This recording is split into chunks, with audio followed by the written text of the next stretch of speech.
Por que as elites querem destruir a Europa?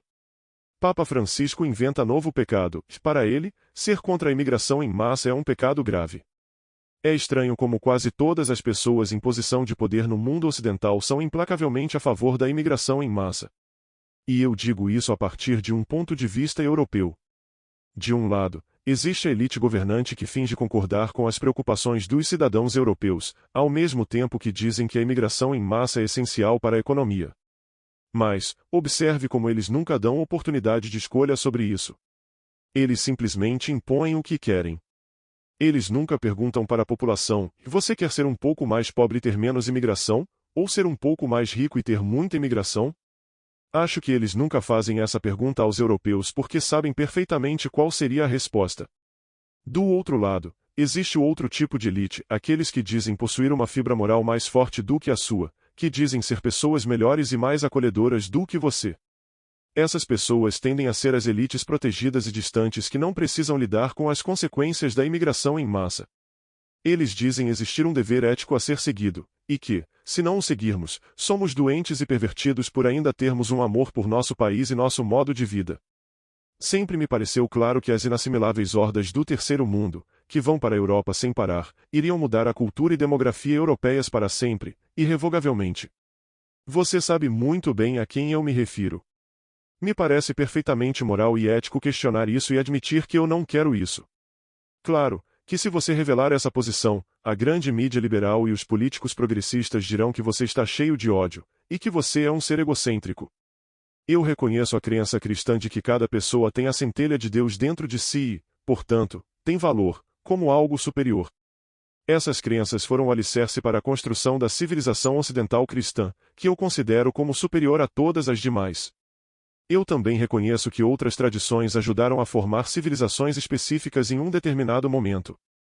Por isso, para mim, nunca fez sentido ver o mundo ocidental jogar fora sua própria tradição para acolher as tradições do resto do mundo. Isso, para mim, é uma tragédia absoluta. Primeiro, tiramos o alicerce da cultura ocidental, criando o homem ocidental moderno, um ser nihilista e materialista. E, segundo, ao acolher todas as demais culturas do mundo, entramos em um mundo de conflito e confusão. É por isso que sempre achei muito hipócrita quando esquerdistas falam sobre respeitar culturas e pessoas. O que eles estão fazendo com suas políticas é minar culturas e tradições, não as celebrar. Chegamos a uma posição em que o cânone ocidental está sendo destruído. Acho que isso nos diz uma coisa muito importante: a estrutura de poder no momento é, na verdade, liderada pela ideologia esquerdista. O que quero dizer é que, historicamente, a Europa era unida por valores cristãos, a ideia da nação pela qual o cidadão lutava, e tudo sob o serviço de Deus. Foi essa estrutura que o conservadorismo foi criado para defender. Mas todos nós sabemos que muito dos conservadores modernos estão mais preocupados com quanto dinheiro podem ganhar, e tentam se exibir para a grande imprensa para receber elogios. E agora podemos ver que, como não tivemos ninguém para defender nossa tradição divina, sagrada e antiga, ela foi tomada por uma espécie de crescimento cancerígeno que começou com o humanismo racional e se metastatizou no que agora conhecemos como o sinônimo moderno de marxismo cultural. Essa doença se aprofundou tanto que não tomou conta apenas de nossas instituições culturais, nossa mídia, nosso governo e academia, mas até mesmo das próprias igrejas. O exemplo da igreja anglicana é óbvio, que ela está mais preocupada com as marchas gays do que com Jesus e a tradição. No entanto, sob o Papa Francisco, vimos essa loucura chegar à Igreja Católica. Dias atrás, o Papa disse, para as nações europeias, que rejeitar migrantes é um pecado grave. O que o Papa parece ter esquecido é que o cristianismo construiu o mundo ocidental porque focava na tolerância, compaixão e compreensão, mas também na justiça, disciplina e rigor como um contraponto para equilibrar isso, criando uma harmonia social. E como qualquer elite esquerdista, o Papa também é um grande hipócrita. Afinal, ele mora na cidade do Vaticano, que tem muros enormes mantendo as pessoas do lado de fora, e ninguém tem permissão para se mudar para lá, muito menos imigrantes. Claro, a principal dimensão que a compaixão tóxica do Papa não consegue ver é que a Europa não será cristã se continuarmos com essa imigração em massa. Acabar com 2000 anos de história cristã na Europa simplesmente não importa para pessoas como o Papa, porque ele, como qualquer elite do estilo Soros, pode se sentir moralmente superior ao resto de nós que aderimos a um sistema de valores supostamente universal e imparcial, pois eles traem sua própria religião, a Europa e seus habitantes. Me dói dizer isso, porque tenho grande respeito pela tradição católica, mas se você olhar o que o Papa Francisco pensa e como ele age, não é tão diferente de alguém como Klaus Schwab. Parece-me que ambos estão separados da tradição ocidental, e isso permite caírem no marxismo cultural dos nossos dias. Em suas ideologias utópicas, as elites podem se esconder das realidades do mundo que o resto de nós não pode. Eles não precisam lidar, por exemplo, com um fato como esse que aconteceu em Londres, recentemente. Um homem de aparência asiática espancou 3 mulheres em um posto de gasolina. Lendo mais sobre o ocorrido, descobre-se que seu nome era Mohammed. Mohammed aparentemente espancou as mulheres porque elas não estavam vestidas de forma conservadora o suficiente para ele. Como punição, ele recebeu uma multa de 600 euros e não foi preso.